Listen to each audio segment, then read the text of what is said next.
1538 AD, year 8 of the reign of King Tabin Shweti.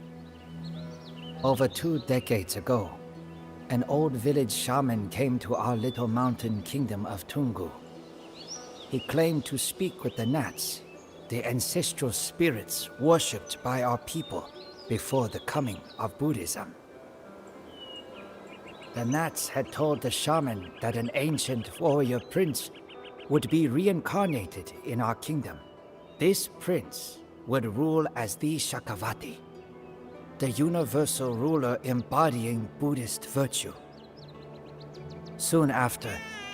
the king had a son named Tabin Shweti. At the same time, a servant girl also had a son, and she was made the newborn prince's wet nurse. I know this story well, as I am the son of that servant girl, and was raised alongside my future king. Thus the Nats joined the fates of a king and a servant. My mother is not so sure Tabin Shweti is who the Nats spoke of. She says the Nats are tricky spirits who mislead with their blessings. But I tell my mother I am no prince. Only King Tabin Shweti can lead our small kingdom against our enemies. And our enemies are many. Our lands are under attack by the Shan, a warrior people from the far north. Our walls cannot stop them, so we attack south to gain a stronger foothold in Hantawadi.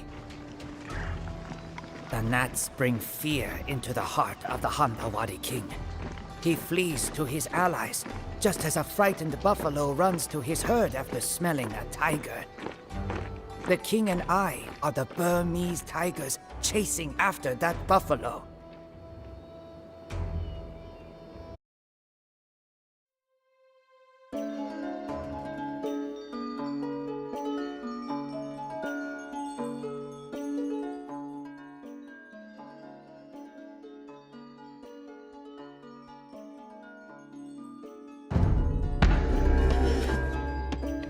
We stand alone against the Shan. Do not fight for glory. Fight for Burma, our history, and our future. Opa, Ku Low Limer. Chachin Babe.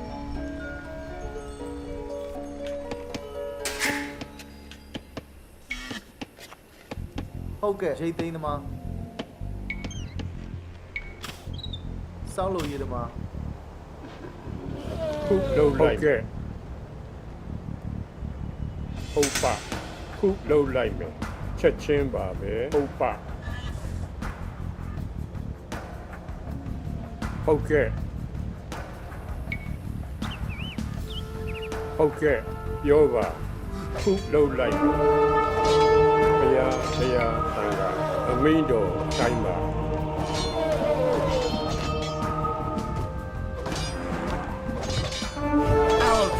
Flees like a coward. Bring me the Mon King's head. A lightning victory. The scholars will think we were Garuda, flying to destroy our enemies. Okay. Chachin Babe. Chachin Babe.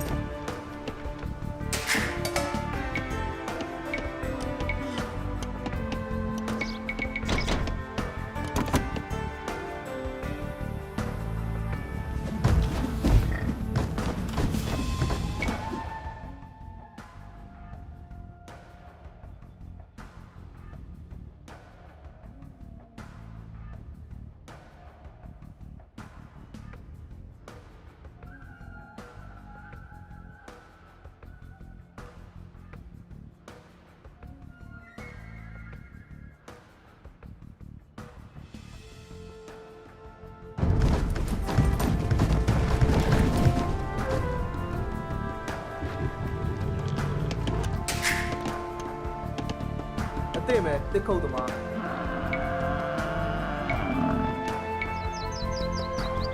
Salo Yidama. Opa.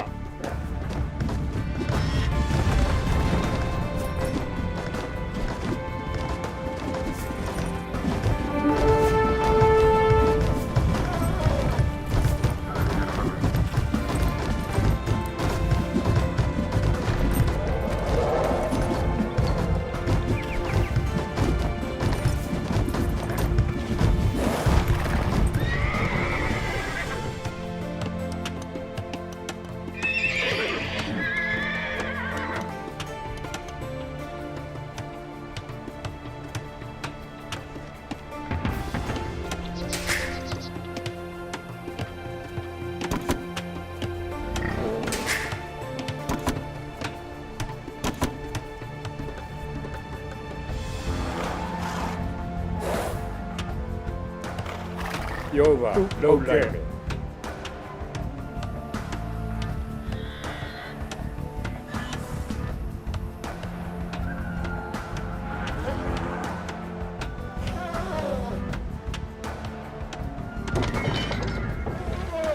ဟေးတစ်ခုတ်သမားမှန်ပါစောင်းလို့ရေးသမား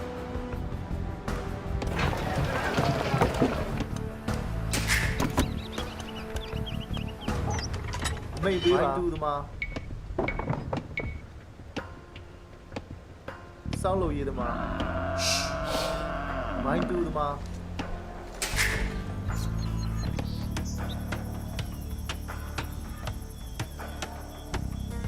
ဟုတ်ကဲ့စောင်းလို့ရေးသမား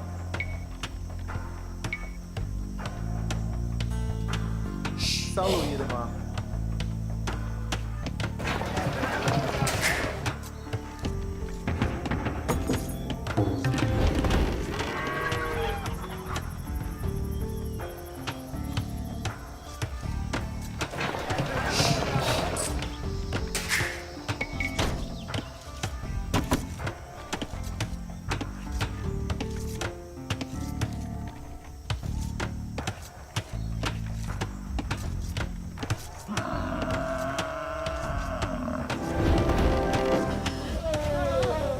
အမင်းတော်ဟုတ်တိုင်းပါ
မိတ်ပေးပါဟုတ်ကဲ့မိုင်းတူသမား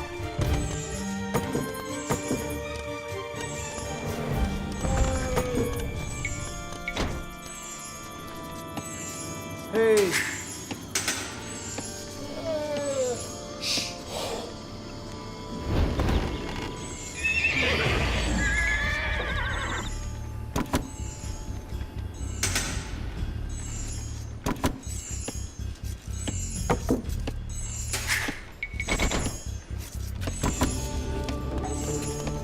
ဟုတ်ပါချက်ချင်းပါပဲ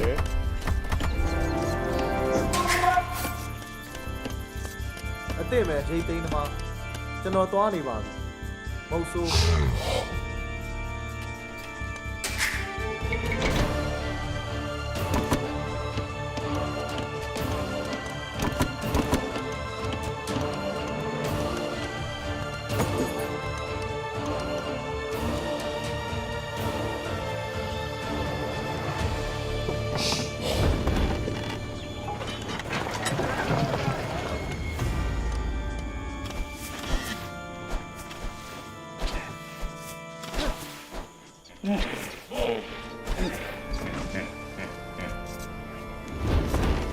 မိတ်ပေးပါမဟုတ်ဆိုး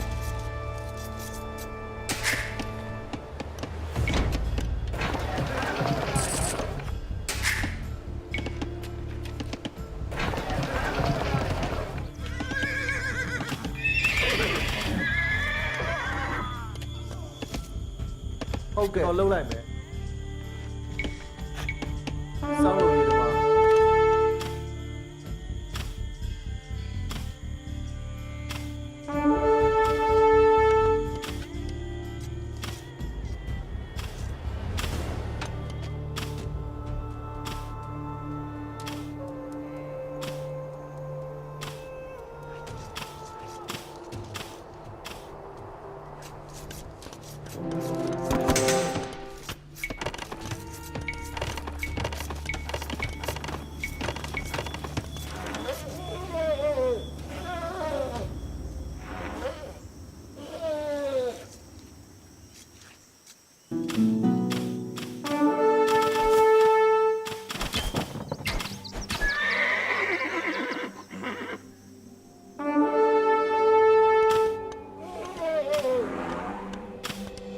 Hey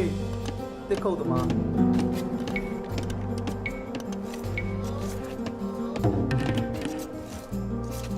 အမိတ်ပေးပါ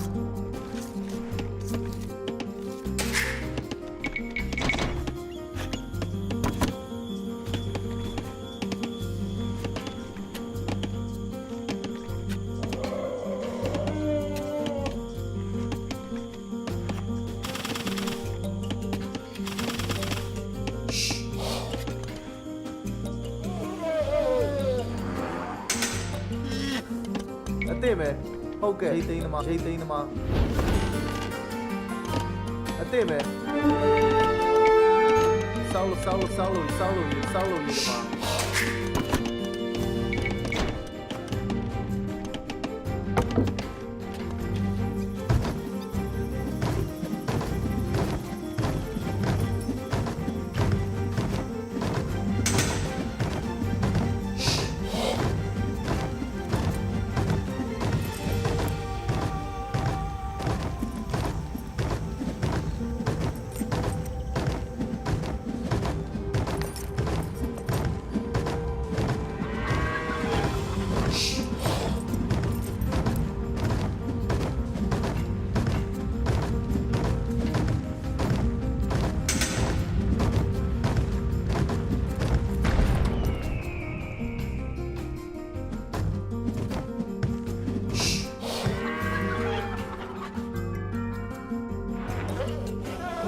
မိတ်ပေးပါ ဟုတ်ကဲ့ ဝိုင်းတူသမား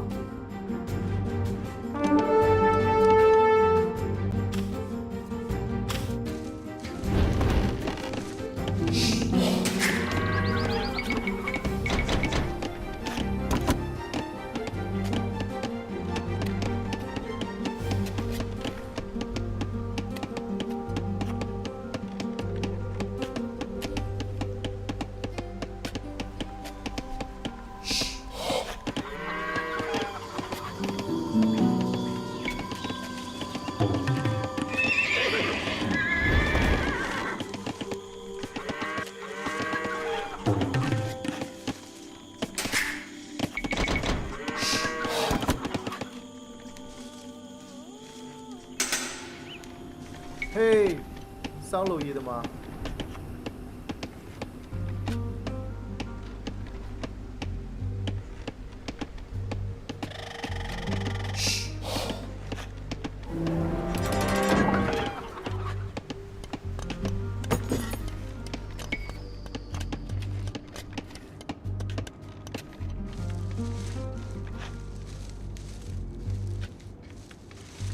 ဟုတ်ကဲ့ရိတ်သိမ်းသမားကျွန်တော်သွားနေပါပြီပြည့်မယ်စောင်းလို့ရမှာ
ရိတ်သိမ်းသမား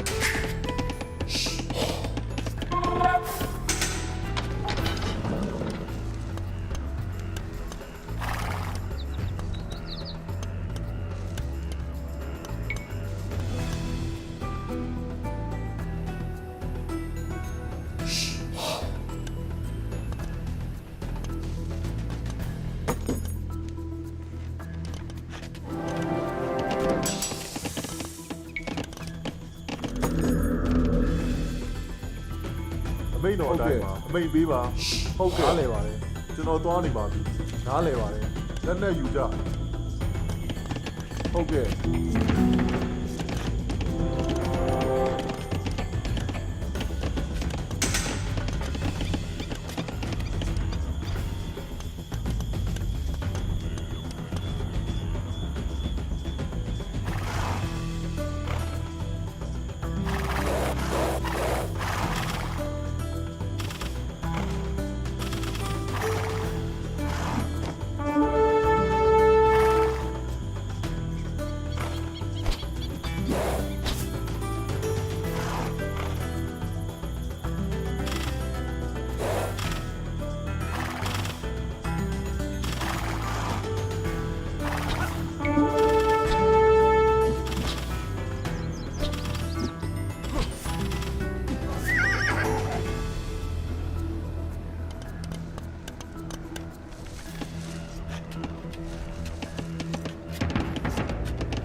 အသက်ပဲ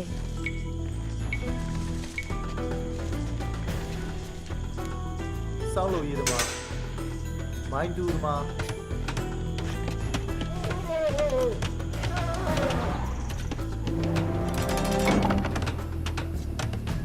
ဟုတ်ကဲ့ဟုတ်ကဲ့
အမိန်ပေးပါ ကျွန်တော်လှုပ်လိုက်မယ်စောင်းလို့ရည်သမား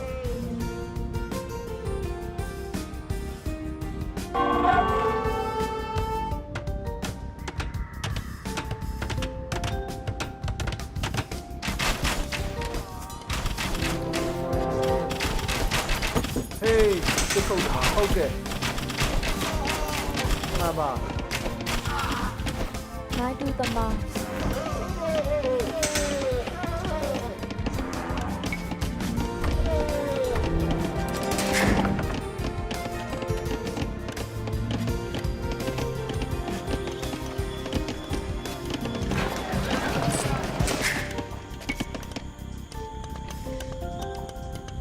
ရားတရားသံဃာဟုတ်ကဲ့ဥပ္ပခုလှုပ်လိုက်ဖြတ်ချင်းပါပဲ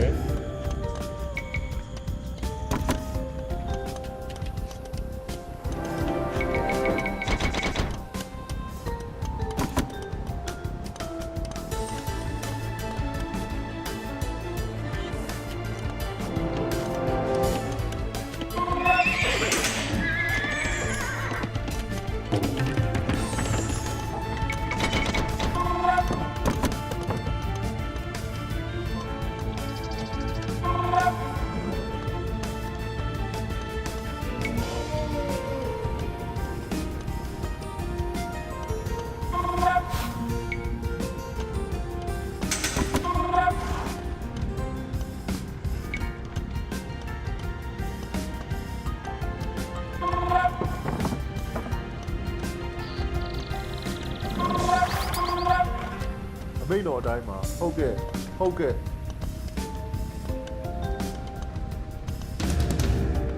ဟုတ်ကဲ့ကျမသွားနေပြီဆောက်လို့ရတမ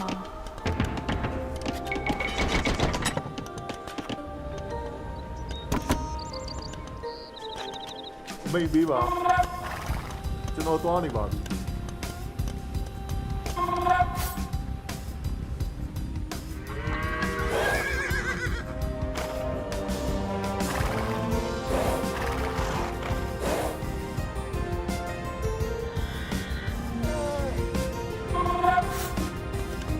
အမိန်တော်အတိုင်းပေးပါဟုတ်ကဲ့ဟုတ်ကဲ့အမိန်တော်အတိုင်းပါ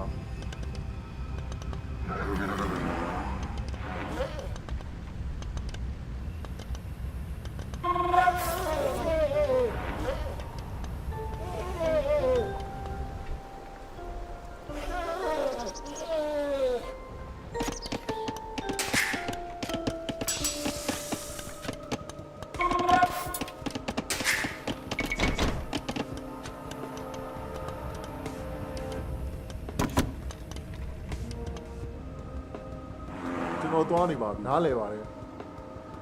ဟုတ်ကဲ့တက်ကြ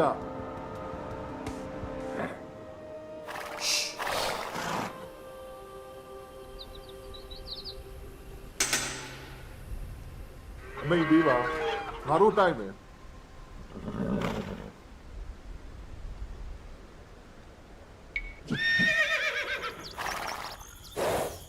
အမိန်တော်အတိုင်းပါတက်ကြ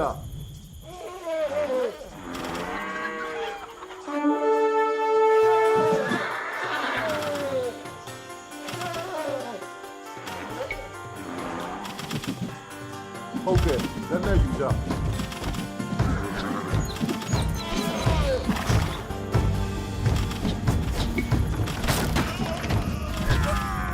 မိတ်ပြီးပါ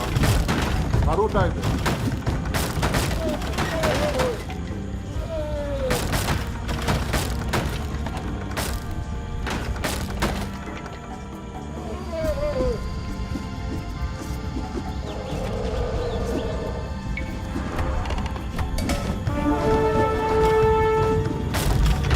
ဟုတ်ကဲ့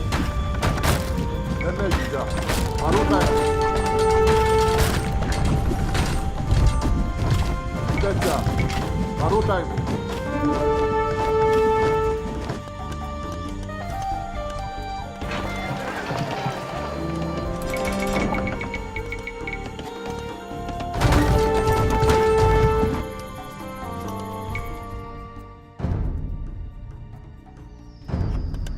အသက်ပဲနိုင်တူတမဆောက်လို့ရတမဆောက်လို့ရတမဆောက်လို့ရတမနိုင်တူတမ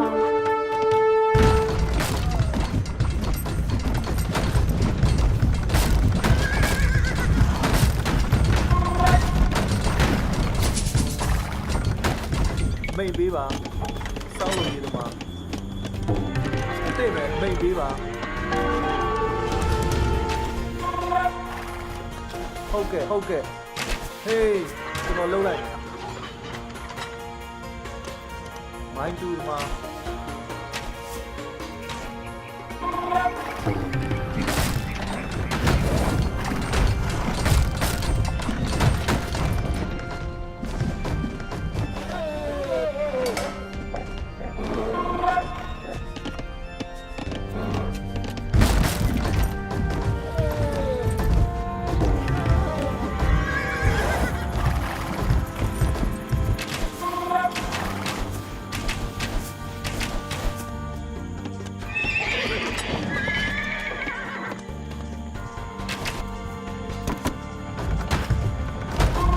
ပေးပါဟုတ်ကဲ့တော့သွားနေပါလေအမိန်တော်အတိုင်းနားလေသွားနေပါ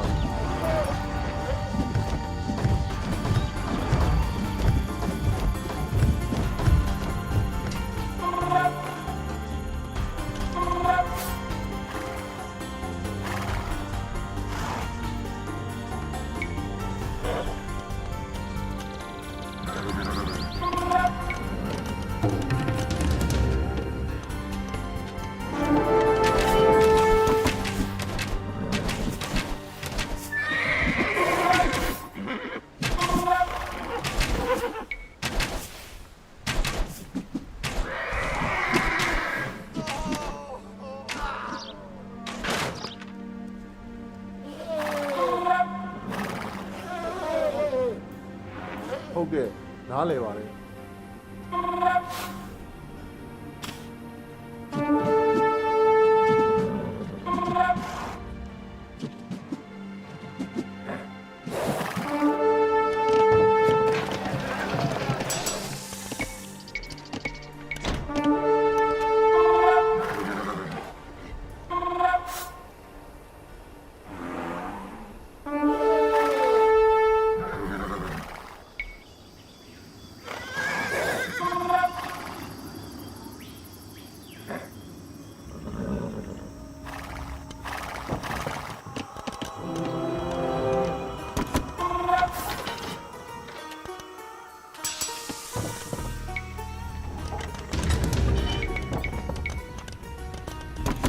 ဟုတ်ကဲ့ကျွန်တော်သွားနေပါပြီ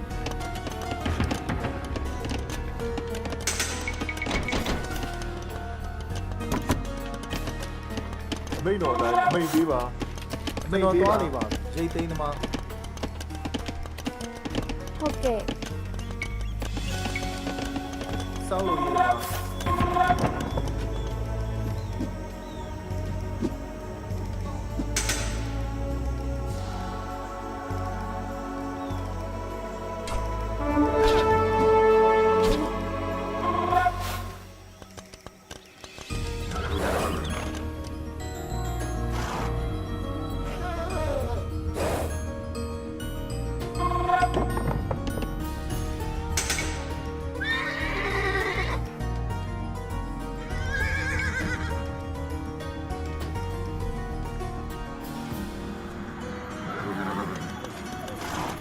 အမိန်တော်ကြ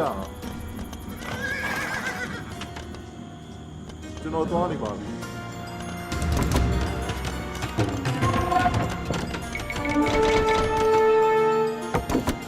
နားလေပါကျွန်တော်သွားနေပါပြီ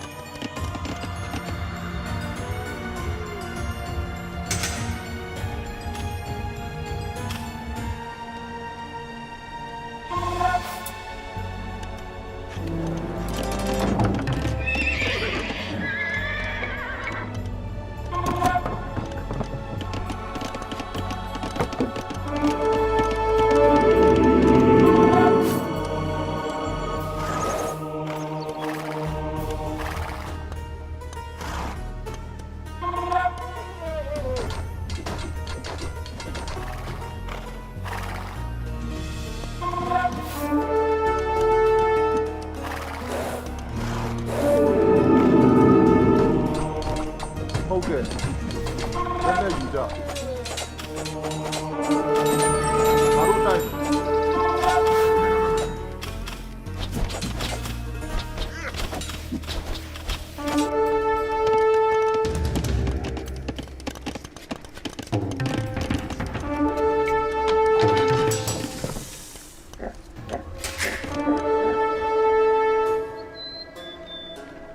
မိတ်ပေးပါဟုတ်ကဲ့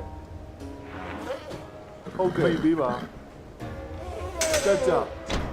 နားလေပါကျွန်တော်သွားနေပါပြီနားလေပါတယ်လက်နဲ့ယူကြဟုတ်ကဲ့ မှန်ပါဆောက်လို့ရတမ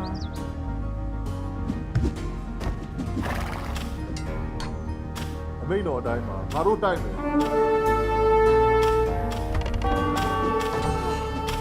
ကြမိတ်ပေးပါလက်နဲ့ယူကြ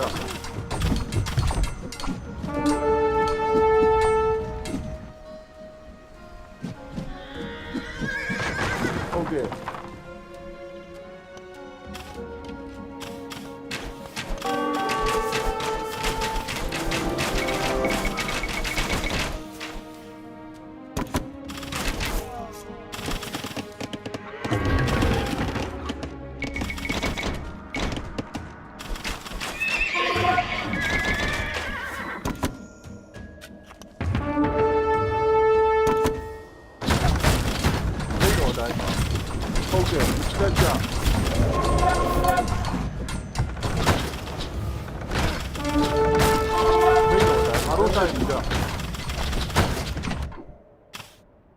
အမိန်ပေးပါ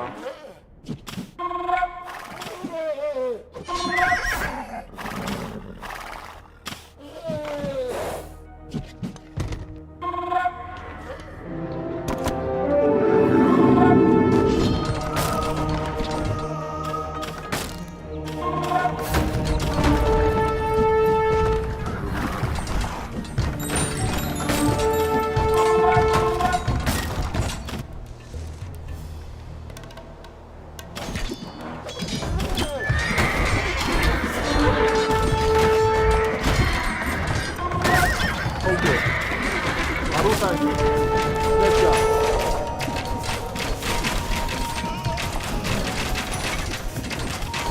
မိတ်ပေးပါဒီမောတော်နေပါလက်လက်ယူကြ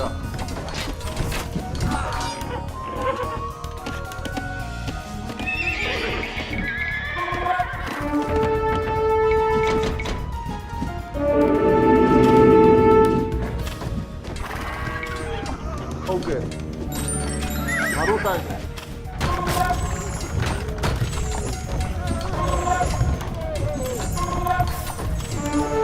ဘိန်းတော်တိုင်းတက်ကြ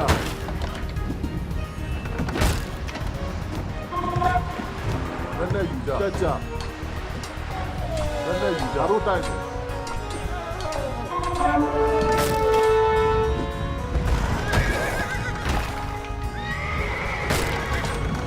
မိတ်ပေးပါတက်ကြငါတို့တိုင်းမိတ်တော်တိုင်းဟေးအစ်စ်ပဲ နိုင်တူတမ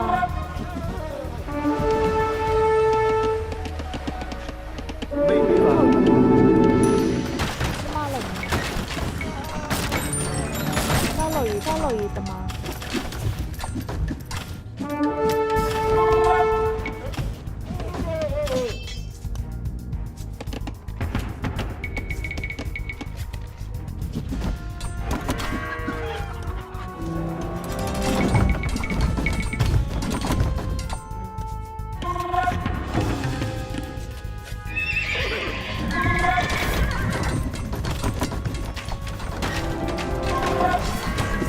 ဟုတ်ကဲ့လက်နဲ့ယူကြမိတ်ပေးပါ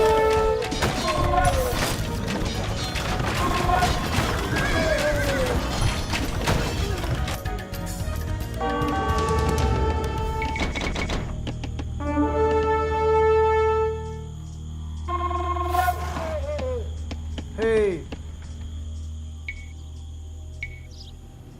စောင်းလို့ရည်သမားဟုတ်ကဲ့ငါတို့တိုင်းလက်နဲ့ယူကြတက်ကြ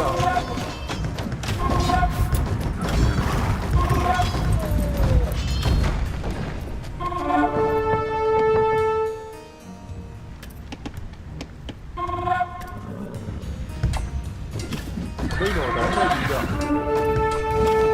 နားလေပါတက်ကြ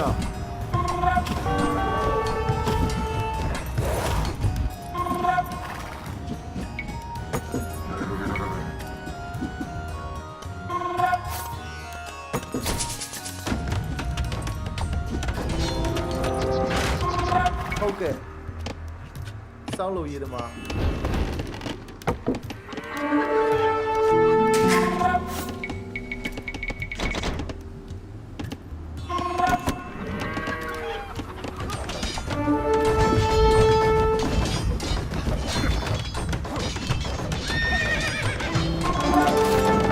ကျွန်တော်သွားနေပါပြီနားလေပါ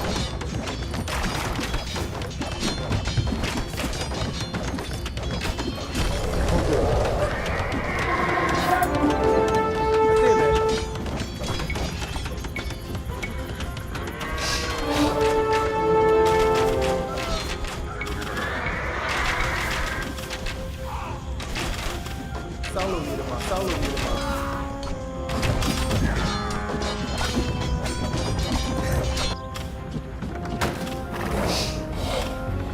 ဟုတ်ကဲ့ကျွန်တော်သွားနေပါငါတို့တိုင်း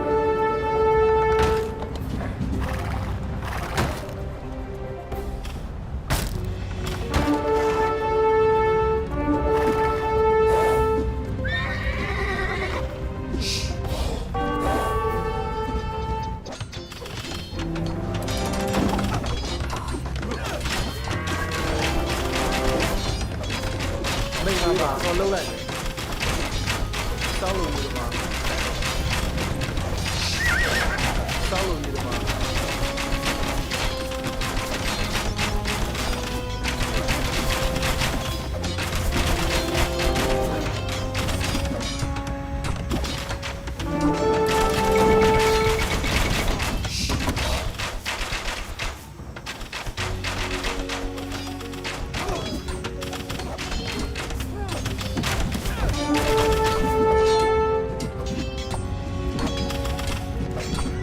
နားလေပါကျွန်တော်သွားနေပါနားလေပါလက်နဲ့ယူကြ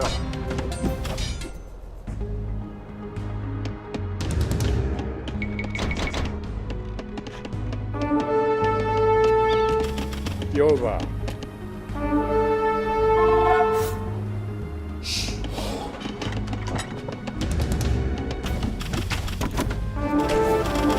ဟေးပါပါ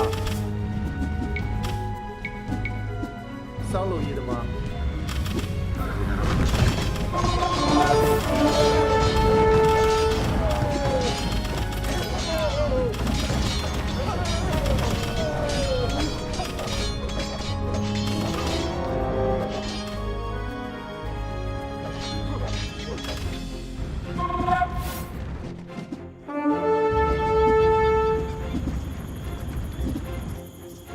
မင်းကြီးပါတက်ကြငါတို့တိုက်မယ်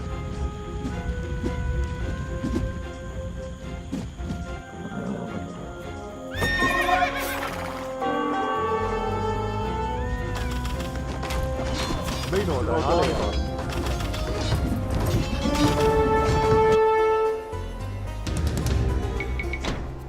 ဟုတ်ကဲ့ကျွန်တော်သွားနေပါပြီ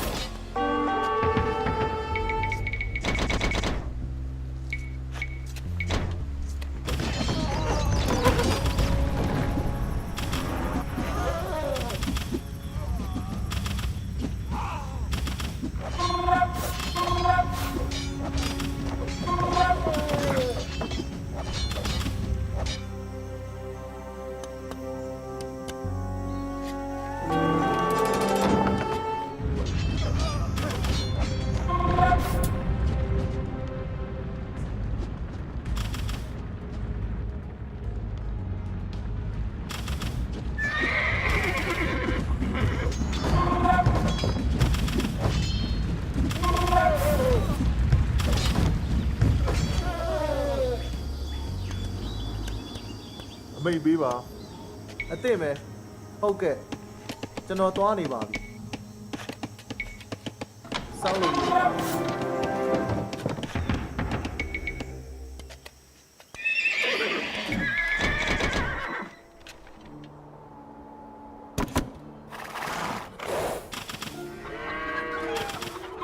အမိန်တော်အတိုင်းဟုတ်ကဲ့ဟုတ်ကဲ့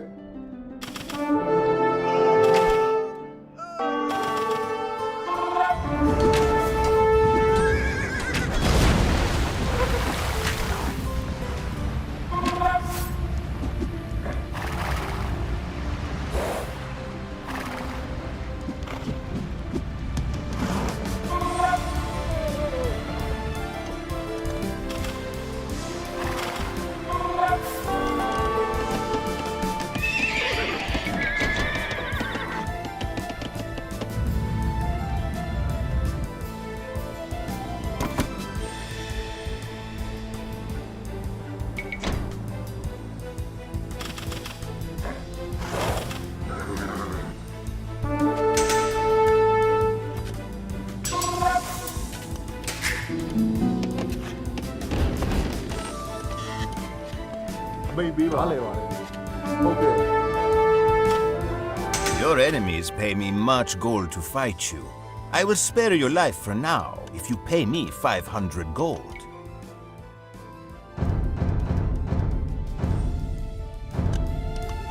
You are as wise as you are rich.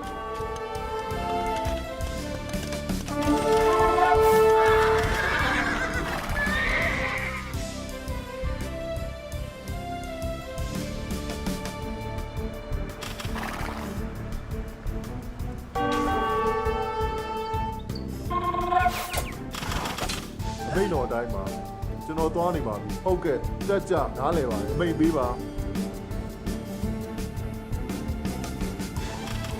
ငါတို့တိုက်မယ်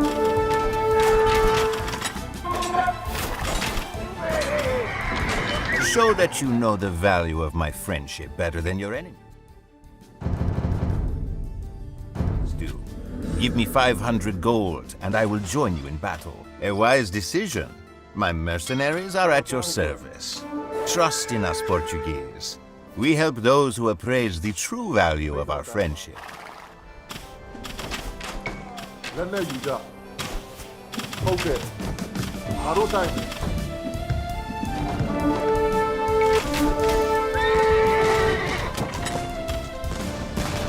ဟေး ဟုတ်ကဲ့မှန်ပါစောင်းလို့ရည်သမားအစ်စ်မယ်တစ်ခုတ်သမားကျွန်တော်လှုပ်လိုက်မယ်စောင်းလို့ရည်သမား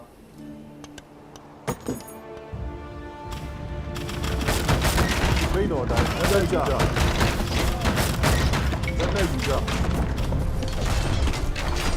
ငါတို့တိုက်မယ်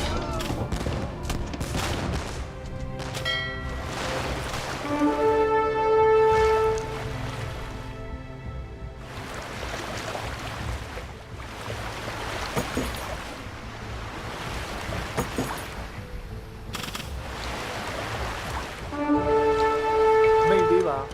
အမိန်ပေးပါ မိုင်းတူသမား ဟုတ်ကဲ့မှန်ပါငါတူသမား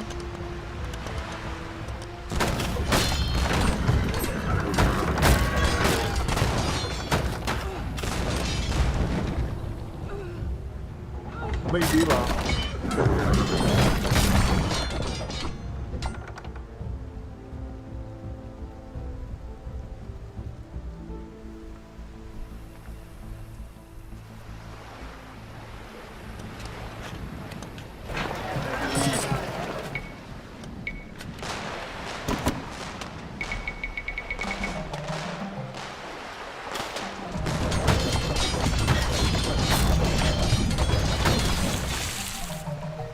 အမိန်တော်အတိုင်းပါအမိန်ပေးပါကျွန်တော်သွားနေပါပြီတက်ကြဟုတ်ကဲ့လက်နဲ့ယူကြ ဟုတ်ကဲ့ ငါတူသမားကျမသွားနေပြီဆောက်လို့ရသမား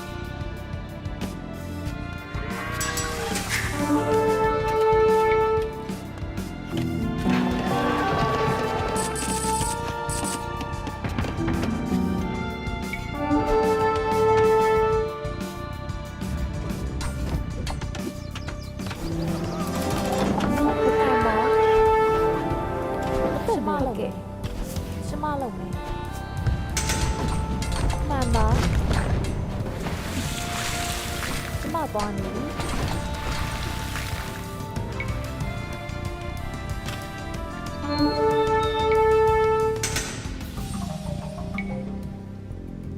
ဆောက်လို့ရသမား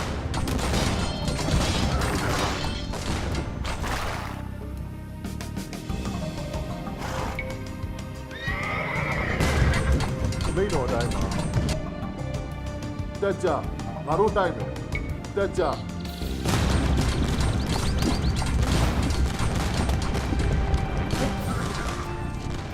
ဟေးဟုတ်ကဲ့ဆောက်လို့ရသမား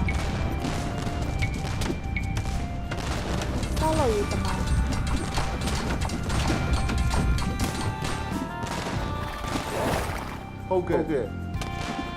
လက်နဲ့ယူကြ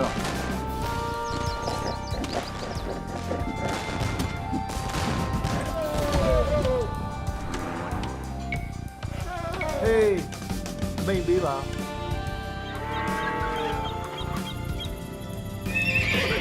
ကျမသွားနေပြီသမား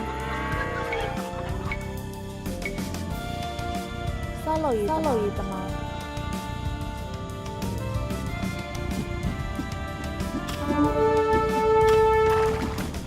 မိတ်ပေးပါဟုတ်ကဲ့ငါတို့တိုက်မယ်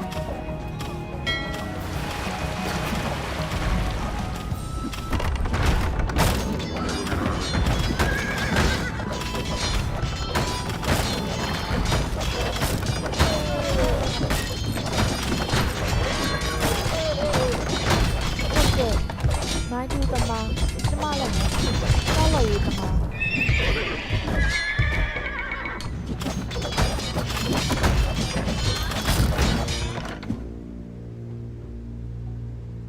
မိတ်ပေးပါနားလဲပါတယ်ကျွန်တော်သွားနေတာတက်ကြ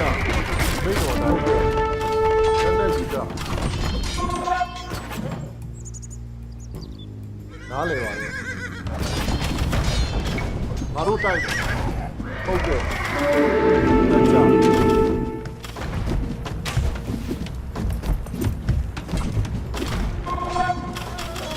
ဟုတ်ကဲ့ကျွန်တော်သွားနေတာတက်စီကြ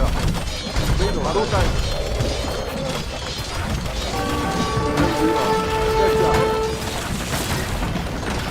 ဟုတ်ကဲ့ငါတို့တိုင်းတ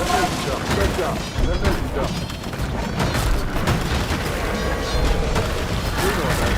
နားလေကျွန်တော်သွားနေငါတို့တိုင်းမိတ်ပြီးပါ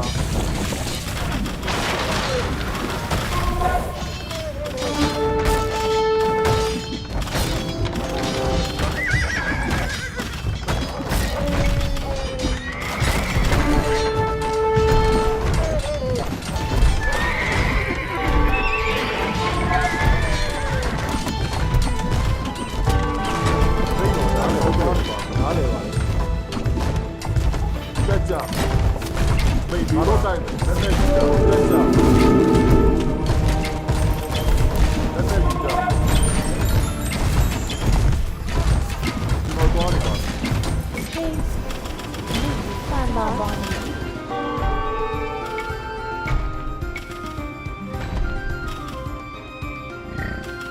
ဆောက်လို့ရတမ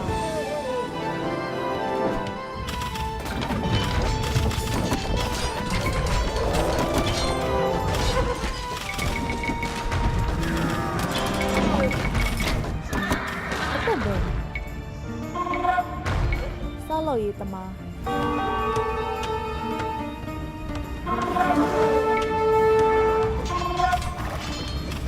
ဟုတ်ကဲ့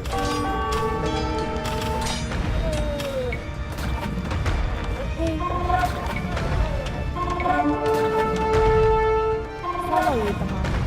ဆောက်လို့ရတမ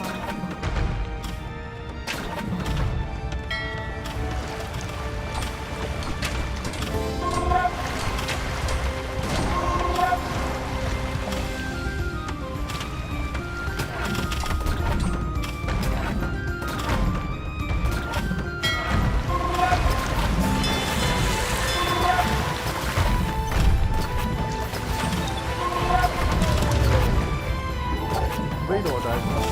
နားလေပါ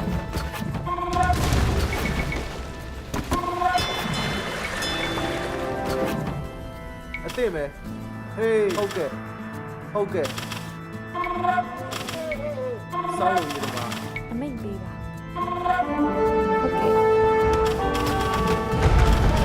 ဟုတ်ကဲ့ ဟုတ်နားလေပါတယ်ဟုတ်ကဲ့ကျွန်တော်သွားနေနားလေပါတယ်ဟုတ်ကဲ့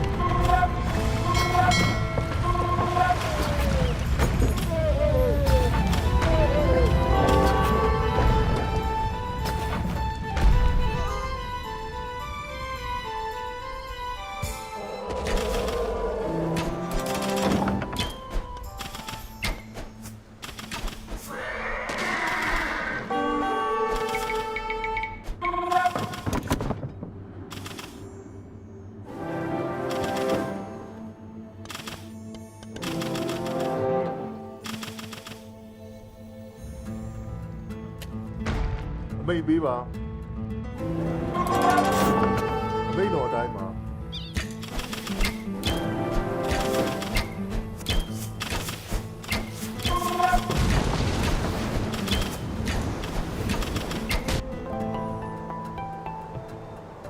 မိတ်ပေးပါကျွန်တော်သွားနေပါပြီ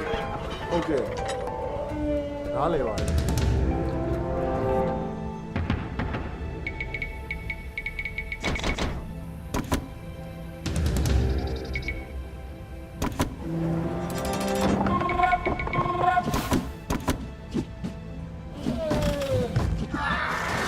ဟုတ်ကဲ့ကျွန်တော်သွားနေပါပြီ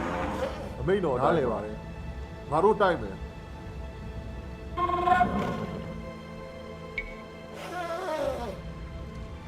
ဟုတ်ကဲ့တက်ကြမိတ်ပေးပါလက်နဲ့ယူကြ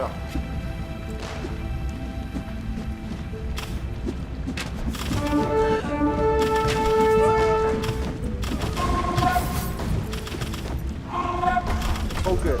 ငါတို့တိုက်မယ်အမိတ်တော်အတိုင်းပါကျွန်တော်သွားနေပါလက်နဲ့ယူကြမိတ်ပေးပါတက်ကြအမိတ်တော်အတိုင်းငါတို့တိုက်မယ်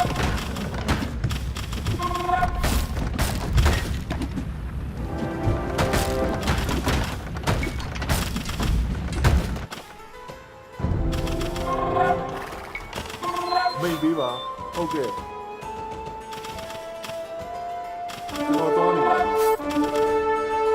နားလေပါလေ ဟုတ်ကဲ့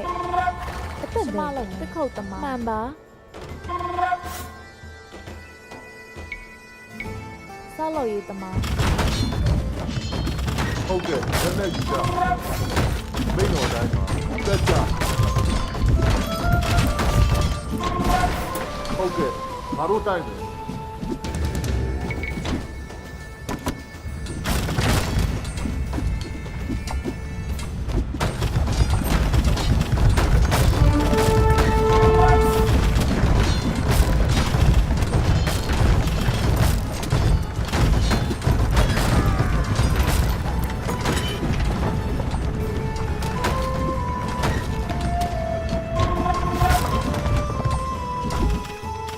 မိတ်ပေးတာနဲ့ယူကြ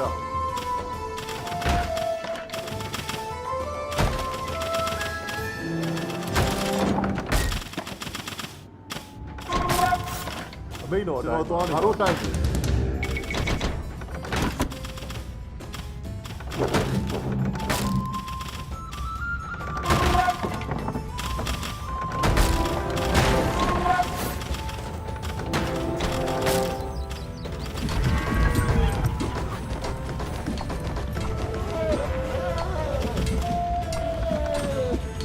ဟုတ်ကဲ့မိတ်ပေးပါကျွန်တော်သွားနေပါဟုတ်ကဲ့တက်ကြ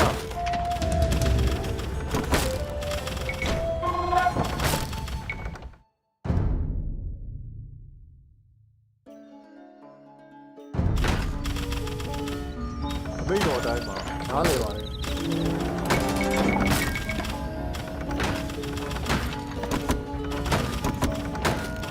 မိတ်ပေးပါလက်နဲ့တက်ကြ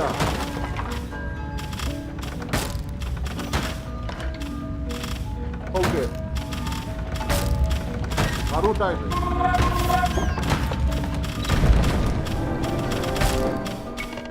မိတ်ပေးပါနားလေပါဟုတ်ကဲ့တော့သွားကြ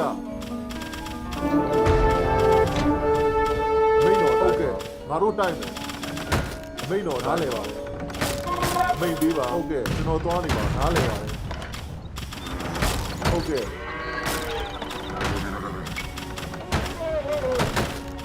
အမိတ်တော်အတိုင်းလက်နဲ့ယူကြဟုတ်ကဲ့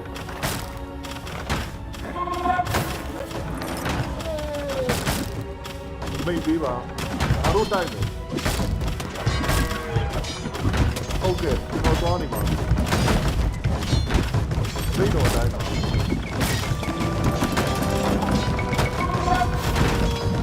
မိတ်ပေးပါတက်ကြင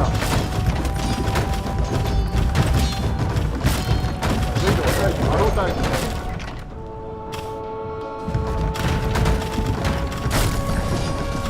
မိတ်ပေးပါဟုတ်ကဲ့လက်နဲ့ယူကြဟုတ်ကဲ့တက်ကြငါတို့တိုက်မိတ်တော်တိုင်းတက်ကြဟုတ်ကဲ့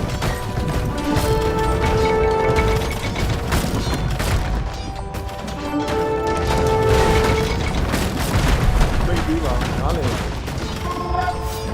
ကျွန်တော်သွားနေပါလက်နဲ့ယူကြ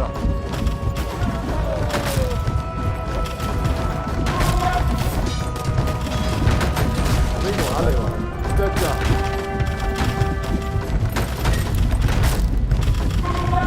မိတ်ပေးပါဟုတ်ကဲ့ငါတို့တိုက် What a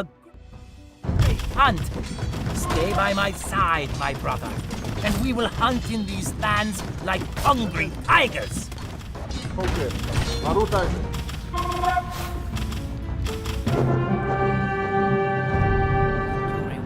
service in battle, my king bestowed a name of great honor upon me, Bai Nyang, which means king's elder brother, though he is a king, and I am but the son of a servant girl. He embraced me and declared a shared blood. I am no longer a simple servant. I am Bai Nyang. I am a prince.